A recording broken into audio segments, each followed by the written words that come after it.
Hello everyone, welcome into Deacon's NFL Talk. I'm your host Deacon. Welcome back to another episode on the channel, episode 63.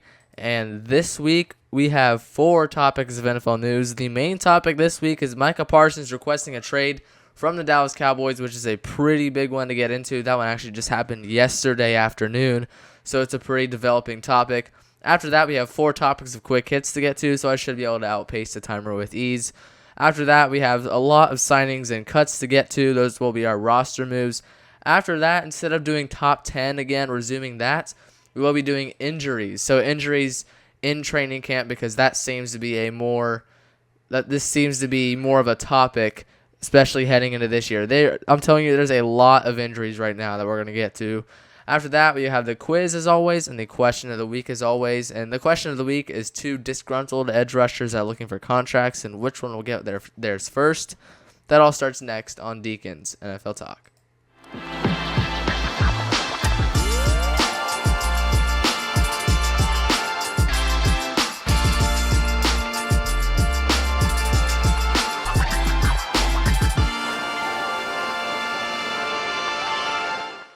Alright everyone, we're going to jump right into this one. And as always, we are starting off with the main topic. And this week, obviously, it's the second day of August. The first day of August was yesterday. And what a way to start off August, headline-wise, by Micah Parsons requesting a trade from the Cowboys amid their contract talks. And this is something that actually happened yesterday. So this is a new and developing headline. Parsons is entering the final year of his rookie contract, and obviously, as we know, he's looking to become potentially one of the highest paid players at his position, maybe even the highest paid at edge rusher, and if you want to take it a little bit further than that, maybe the highest paid non-quarterback in NFL history.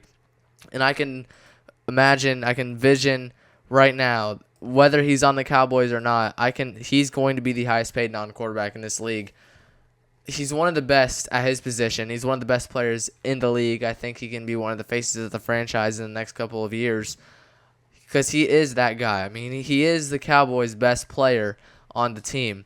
I mean, he has the potential to be one of the best edge rushers in the NFL. Like, not just this year, but of all time, in my opinion. I think he's historically that good. By the time he retires, I would not be surprised if he's in the Hall of Fame. Unfortunately for Cowboys fans and for the Cowboys, on social media, Parsons wrote that I quote, he unfortunately does not want to be in Dallas anymore. I'm going to read exactly what he said. I quote, unfortunately, I do not want to be here. Those are in his exact words, what he wrote on whatever social media platform. But that's just not comforting words. I mean, if you're a Cowboys fan, I mean, even at training camp, and I believe it said California, there were Cowboys fans chanting, "Pay Micah." So maybe that says a little bit about how Cowboys fans, or which side Cowboys fans are on. But I also saw Jerry Jones. He commented after he heard those fans chanting that. He said they sounded like, what did he say? I forget what he said exactly. I'm going to look it up. But it's kind of funny. He said, Jerry Jones said they sounded like a faint little sound compared to the "Pay Lamb" that he heard last year. Obviously, when Cowboys fans wanted CeeDee Lamb to have a new contract.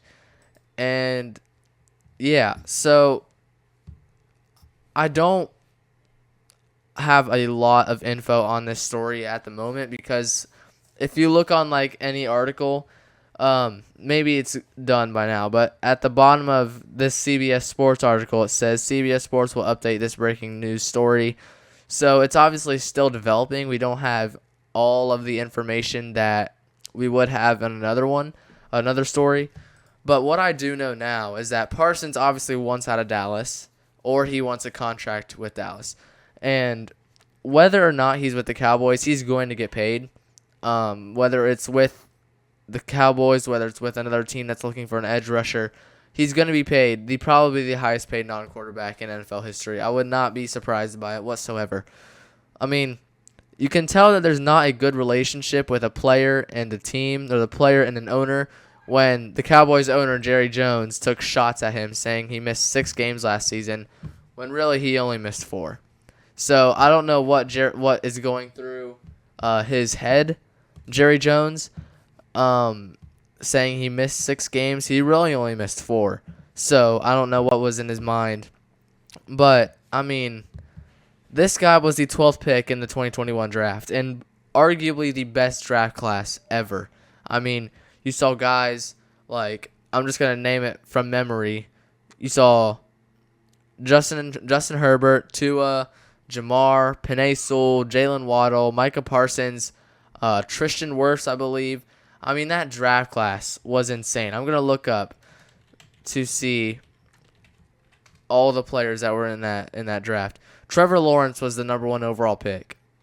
You had Kyle Pitts, Jamar Chase, Jalen Waddle, Penei Sewell, J.C. Horn, Patrick Surtain, Devontae Smith, Justin Fields, Micah Parsons, Rashawn Slater. I'm going to just name off the main, like the players that are panning out in the NFL right now. Jalen Phillips of the Dolphins, Kadarius Toney, even though he's not that good, Najee Harris, Christian Darrisaw, Greg Newsome, Travis Etienne, Rashad Bateman. I mean, the list goes on and on. I mean, it's incredible how many players that are successful in the NFL right now that are from this draft class. And that's only the first round. I mean, we could go into the other rounds and look at it. I mean, Landon Dickerson, the offensive lineman for the Eagles, is one of them. I mean, I'm not going to name every single player on this, but, I mean, Azeez Ojulari, Asante Samuel Jr., Pat Freiermuth, Tutu Atwell, Nick Bolton, Creed Humphrey. I mean, this is incredible how deep that this draft class was and how each player in this draft has really panned out in the NFL. It's incredible to see. And Micah is obviously one of those guys, and he's one of the best players to come out of his draft class. You could argue that he is the best, really, honestly. Really, the only competition is probably him and Jamar Chase. And there we could have a really good argument about who's better in the league currently. Positional value is obviously Micah Parsons, but as of right now, who's playing better, we could have a long argument about that. But yes, Micah Parsons deserves to be paid. I think he should be. Obviously, he said that he used to watch the Cowboys growing up and were always cheering him on, so it's pretty cool to play for your favorite team. But yes, I think Parsons definitely deserves to be paid. I think he will get paid at some point. I don't know if it's going to be with the Cowboys because after this, I was kind of, questioning myself whether he'd be on Dallas or not. I think it'd be kind of hard to see him not wearing the Dallas threads this year. That doesn't mean that he could potentially, hold out this entire year and then play on a new team next year. I don't really know what this is going to look like. So we should find out next few days of really what he's kind of going for. But we're going to go on to the next topic. Is another player requesting a trade is Terry McLaurin. He requested a trade out of Washington. He's frustrated with the handling of his new contract. So basically, we're in this time of year where if you see an article or if you see a headline of NFL news, it's never a good thing. It's either an injury, a player that's upset with their contract, or so on, etc. And yeah, first two topics, not good news for the Commanders and Cowboys. Earlier this week, McLaurin was holding in at camp with an ankle injury, was not participating with the injury. McLaurin is entering the final year of a 3-year, $68.3 million deal he signed back in 2022. Back then, and I'm saying back then because back then they didn't make that much money, because back then, 3 years ago, $68.3 million was the highest paid wide receiver in the league. This year, $140 million is the highest paid wide receiver in the league. So it's kind of crazy to see how far the league has gotten. And the contracts are only going to get bigger. I mean, Micah Parsons is going to reset the entire market. I think Terry McLaurin has the opportunity or the potential to reset the receiving market. Now, is that something the Commanders will do? I don't know. We should find out, I'll say later rather than sooner, because as of right now, it's not looking good. I mean, McLaurin expressed frustration and said he was disappointed with how Washington was handling his contract situation earlier this offseason. A while ago, I did like a panic meter on players that need new contracts this year. It was like Trey Hendrickson, Terry McLaurin, and Micah Parsons. For Trey Hendrickson, I said the panic meter should be really high because I didn't back then or a while ago. I forget when this was. That was probably about a month or so ago. And I said I'm not very optimistic or whatever. I think the panic meter for Trey Hendrickson was very high. Then I said Micah Parsons. I think it's probably right in the middle. You could see him sign with Dallas, and you could not. It's really going either way. And with McLaurin, I saw zero panic for the Commanders. I was like, yeah, this guy's here to stay. Now, a month or two later, that panic meter is at the highest level. If I'm a Commanders fan, I'm keeping my eyes peeled for any new Terry McLaurin news surrounding this kind of topic because I think McLaurin will make over $100 million. I don't have a question without that. $120 million would not be surprised. $140 million, I feel like his market is a little bit lower. I don't think McLaurin is as good as what Jamar Chase is making right now. So I would say anywhere from $120 to maybe $130 million. That's around where his contract would stand if I was the Commanders' general manager. But, I mean, head coach Dan Quinn, speaking of the injury, said that McLaurin suffered the injury at the end of last season and has remained an issue through the offseason. So, obviously, if he does stay with Washington, we'll see how he progresses from that injury and see how he plays during the year. Back to the contract, though. If McLaurin does not receive a contract with Washington, like, where would he land? Like, would he land with a new team? Like, obviously he would if they can't figure out or come to a deal. Or if they don't come to a deal during the offseason, what if this extends to, like, the regular season? Would he hold out a few games? There's really so many questions right now with how this is going.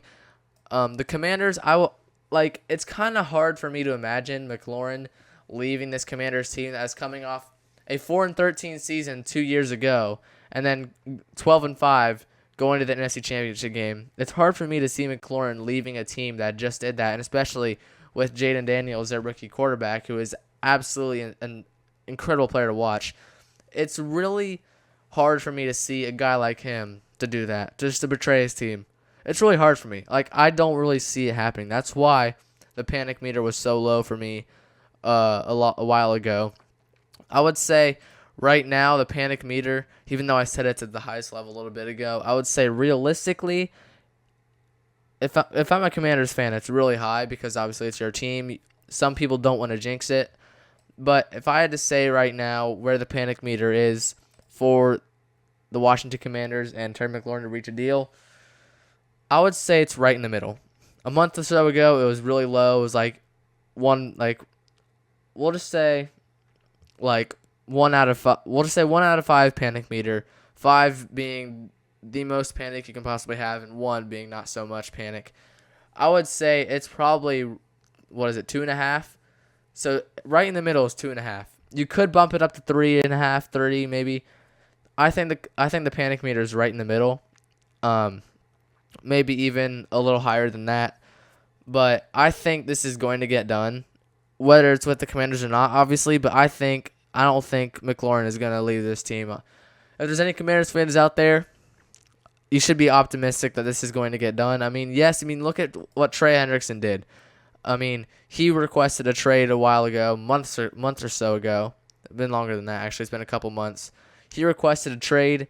Obviously, the Bengals were not interested in trading him, just like the Commanders aren't. I mean, I saw and read that the Commanders are not interested in trading him. So I feel like this could be a Trey Hendrickson Bengals situation where the player requests a trade, but they're not off the team.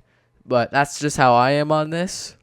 I mean, you could, if you're a Commanders fan, obviously, if you're a fan of a team, then you're going to worry a lot. So, yeah, I mean, in 2024, McLaurin registered 82 receptions, 1,096 yards, and 13 touchdowns. So there's really no question about what this kid can do.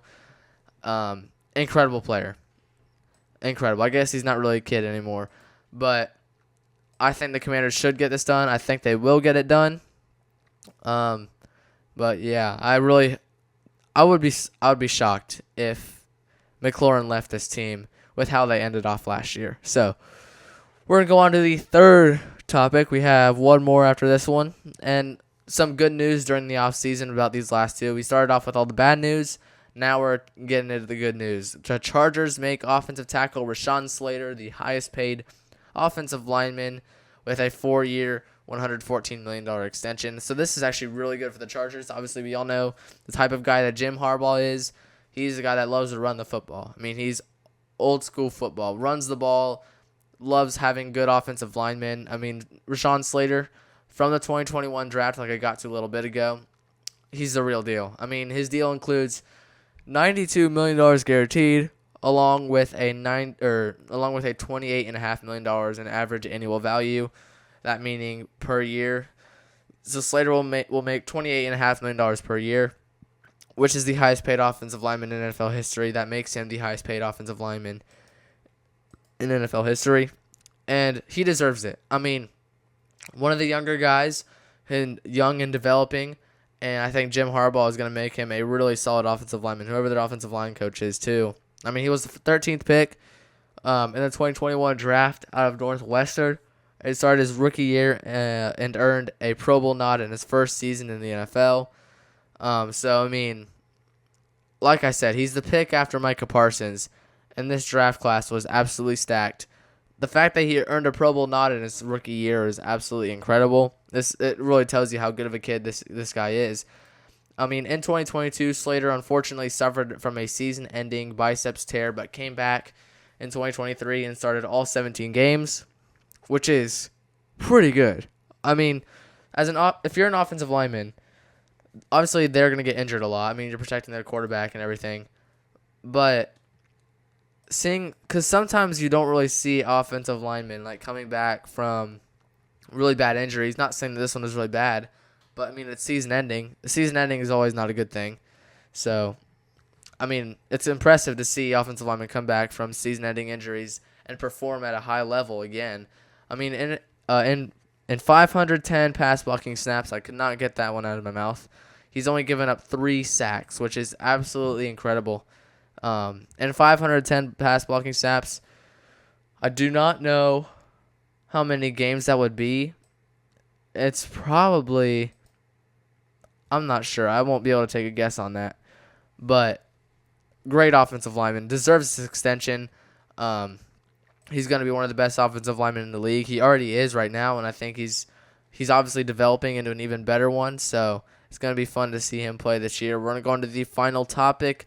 The Broncos signed wide receiver Courtland Sutton to a 4-year, $92 million extension. So, obviously, this isn't a contract that makes him the highest paid player at his position. Unlike Micah will probably receive, McLaurin could receive, and Rashawn Slater just received.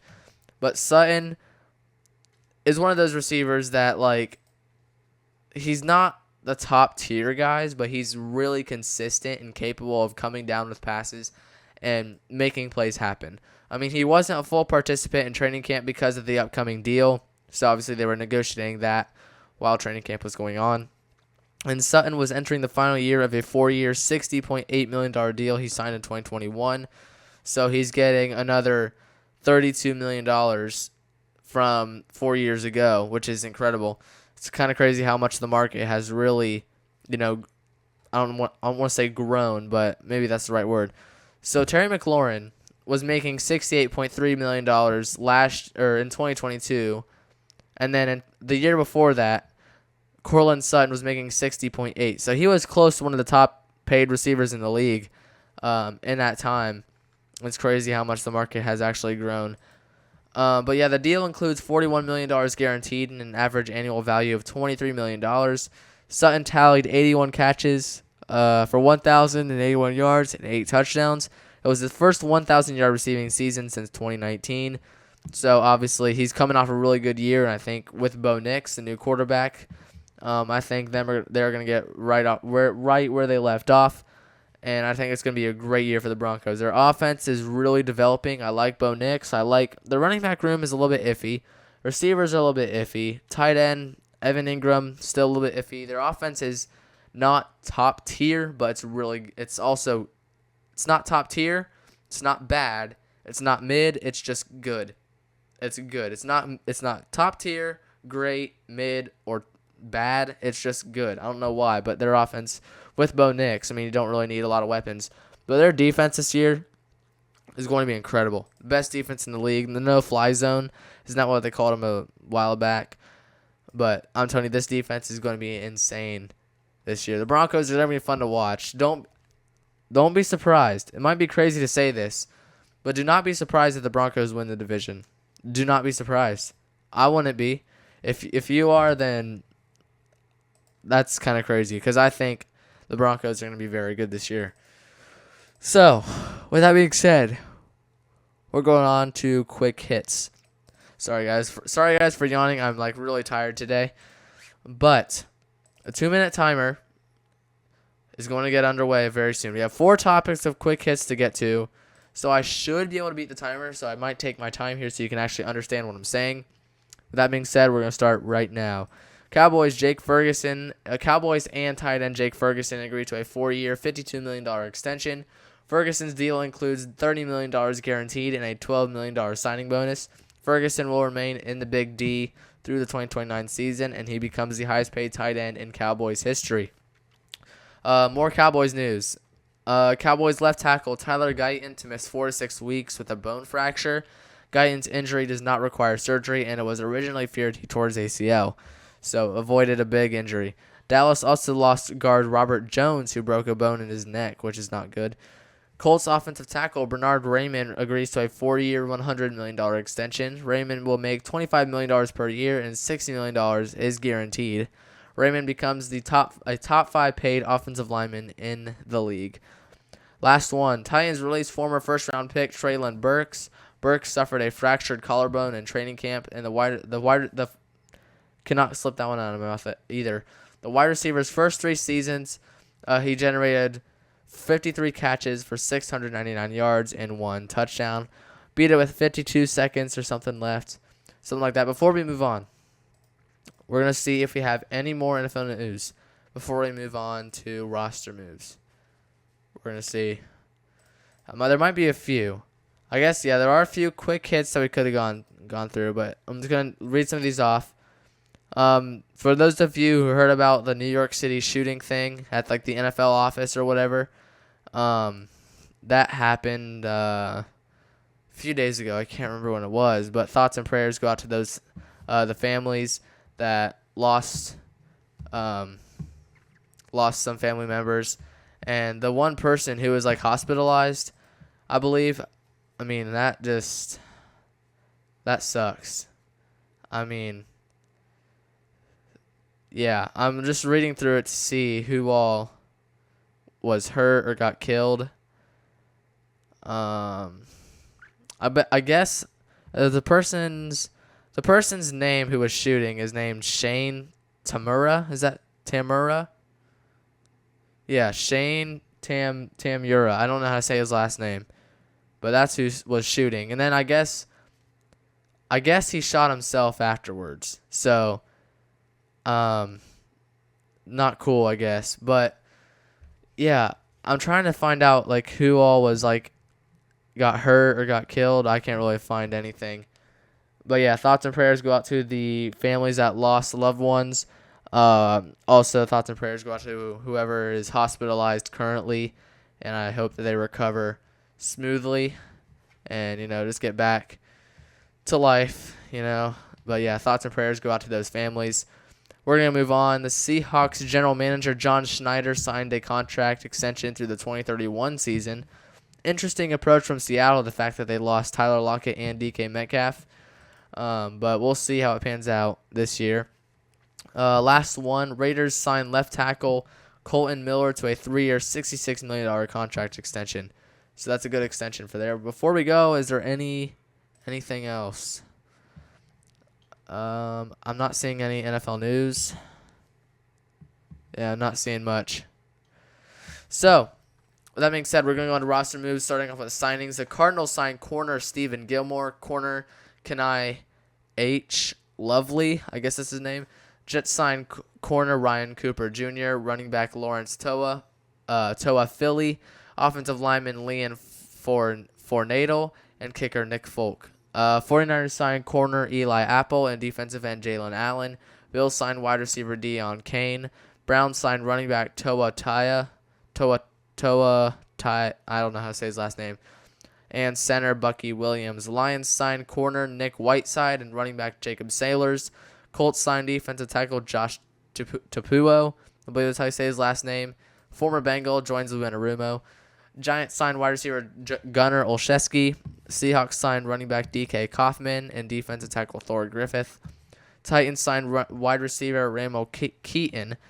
Panthers signed wide receiver Jasim Reed. Steelers signed running back Lou Nichols III, tight end Kevin Folsk, and defensive tackle Dominique Davis. Cowboys signed corner Christian Matthew. Patriots signed linebacker R.J. Moten. Tight end Tyler Davis. Tight end Cole Fotheringham, and center Alex Lindstrom. Eagles signed wide receiver Ife Adeyi. I've seen that name so many times. Ife. It's either Ife or If, and then Adeyi. Adyei. I don't know how to pronounce your last name. I'm very sorry about that. Packers signed linebacker Jared Bartlett. Vikings signed safety Gervarius Owens. Saints signed offensive lineman Jonathan Mendoza. Commanders signed offensive tackle Lucas Niang. And the Bengals signed tight end Noah Fant. Really good signing by the Bengals. Him and Micah Parsons, that tight end duo, that one's going to be insane.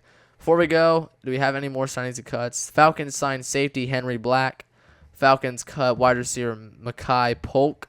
The Bills signed defensive end Cameron Klein. And the Bills also cut defensive end Hayden Harris. The Bengals cut tight end Cole Taylor, obviously after signing Noah Fant. Makes sense. The Browns signed wide receiver Chase Cota. The Broncos signed outside linebacker Garrett Nelson. The Texans signed defensive tackle Haggai. I'm not even going to try to say her last name. Colts signed corner Trey Herndon and corner Duke Shelley. And the Colts also cut tight end Albert. I'm not even going to try and say her last name either. We're going to see if there's any more. The Vikings signed offensive lineman Matt Nelson, and they also cut defensive lineman Alexander Williams. The Saints signed punter Kai Kroger, and they cut quarterback Hunter Deckers. Is there any more? 49ers had a lot of moves. 49ers signed quarterback Carter Bradley, running back Amir Abdullah, wide receiver Marquez Callaway, and wide receiver Andy Isabella. They also cut wide receiver Equimius St. Brown and Monroe St. Brown's brother. Wide receiver Malik Knowles, offensive lineman Sebastian Gutierrez, and safety Jalen Mahoney. Seahawks signed, there's a lot of this. Seahawks signed corner Keydrain Kaline, and they also cut defensive lineman Thor Griffin. Buccaneers signed running back Owen Wright and wide receiver Jaden Smith. The Buccaneers also cut running back DJ Williams and safety Marcus Banks. Is that all? I feel like there's going to be a lot more. I'm just going to double check. The Browns signed corner Keenan Isaac. I don't know if I already got to that one or not. The Colts signed corner Chris Lamons, and they cut corner Corey Ballantyne. The Jaguars signed offensive lineman rookie Lee and cut wide receiver Luis Rees-Summit. He's going back to the rugby or something. The Dolphins signed quarterback Brett Gabbert. The Saints signed offensive guard Shane Lemieux. I don't know if I got that right. Steelers signed defensive lineman Kyler Ball. And the Steelers also cut defensive lineman Jacob Slade. That's all for signings and cuts. That was a lot extra to get to. But with that being said, we're going to go on to cuts. Yeah, we have some more cuts. I was a little bit confused because we just read off a bunch of cuts.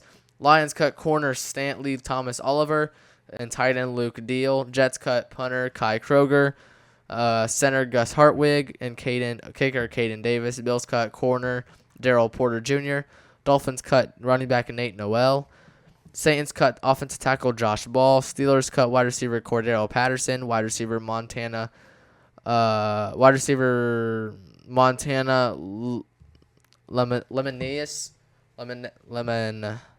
I don't even know.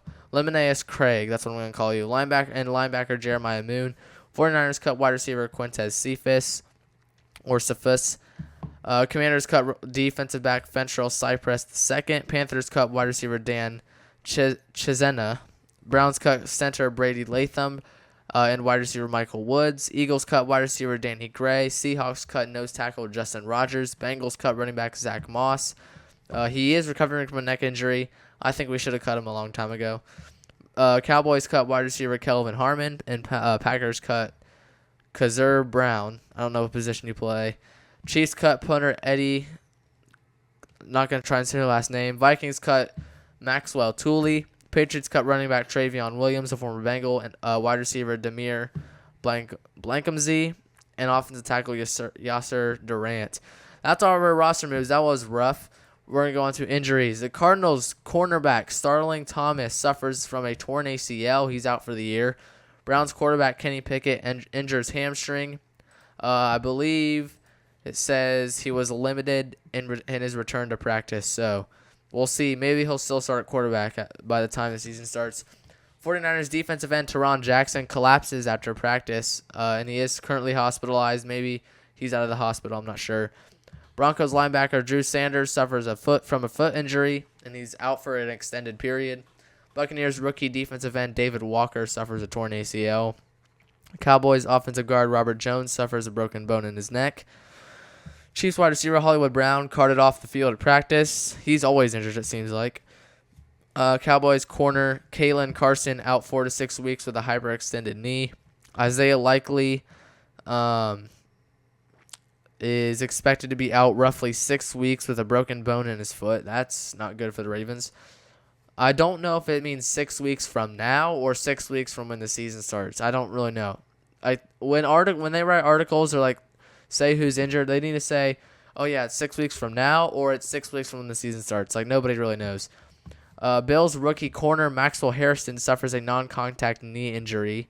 Not sure how long he'll be out or if he'll be out at all for the season. Browns Martin Emerson Jr. suffers an Achilles injury. Dolphins corner Kader Kahu out for the season with a knee injury. That's why they signed Mike Hilton, a former Bengal. Why did the Bengals not keep Mike Hilton? I have no idea. They should have. Jets defensive tackle Quinnen Williams out for a week or two with a calf issue. That is all for injuries. That being said, we're going to go on to signings and cuts, but before we move on, we're just going to make sure that there is no more NFL news. That way we have as little as possible for next week. Not seeing too much. It's really, yeah, on Friday through Sunday, like NFL news, like articles, like you just don't really see a lot of people write or like post articles because it's the weekend. So everyone is kind of ready for the weekend, so that's why you don't really see that much. But starting off with the quiz, which two teams played in the longest overtime game? The Miami Dolphins versus the Kansas City Chiefs, the Baltimore Ravens versus Cincinnati Bengals, the New York Jets versus the Buffalo Bills, or the Chicago Bears versus the Arizona Cardinals? Well, I lost this one. It was the Miami Dolphins and Kansas City Chiefs on Christmas Day in 1971. The Chiefs and Dolphins game was a game time total of 82 minutes and 40 seconds.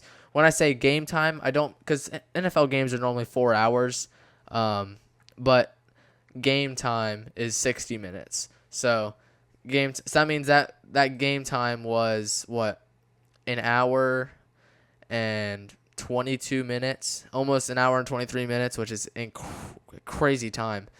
But yes, Jets versus Bills 11%, Bears versus Cardinals 15%. Ravens versus Bengals, 26%, and Dolphins versus Chiefs, 48%. Now the question of the week. By the way, this is a question of the week and quiz from last week. Obviously, we didn't have an episode last week, so we're just using the ones we had from then. Will Trey Hendrickson or Micah Parsons reach a deal first? So this was obviously 2 weeks ago. This was before Micah Parsons requested a trade. At first, Trey Hendrickson was winning by a mile, and then people started picking Micah Parsons over Trey. Trey Hendrickson 38% and Micah Parsons 63%. As of right now, as of right this second, I would say Trey Hendrickson is more likely to reach it first, only because he's at camp, not participating, but he's teaching the guys. He's back from Florida. He's not being fined anymore. He did say that the deal, like the progress on a deal, is still the same. So really, I don't know if we've gotten anywhere. But I would say Trey Hendrickson is more likely, obviously because of the fact that Micah Parsons just recently requested a trade. So really, right now it's a race between Trey Hendrickson and Micah Parsons. If Trey Hendrickson signs first, depending on how much money he gets, Micah Parsons' contract is only his potential extension. That's only going to go up, so he'll get paid more. If Micah Parsons gets an extension before Trey Hendrickson's price is going to be through the roof, and the Bengals won't probably pay him. So we'll see what happens. If I had to pick, I would probably say Trey Hendrickson. So that's what I would think, but who knows? You never really know. I mean, like I said earlier, this happened to the Bengals. Trey Hendrickson requested a trade. The Bengals refused to trade him. Micah Parsons is requesting a trade. The Cowboys could potentially refuse to trade him, or they might actually trade him. The Cowboys are so unpredictable, so you really never know what's going to happen next. So, with that being said, that is episode 63. I hope you guys enjoyed. If you did, hit the like, the subscribe button, and the notification bell to get notified of every single upload this channel makes. Check out last week's episode where I talked about TJ Watt agreeing to a 3-year, $123 million extension with the Pittsburgh Steelers, becoming the highest paid non-quarterback in NFL history. And yeah, I'll see you guys next week. Hope you enjoyed. I'll see you guys next week for another great episode on Deacon's NFL Talk.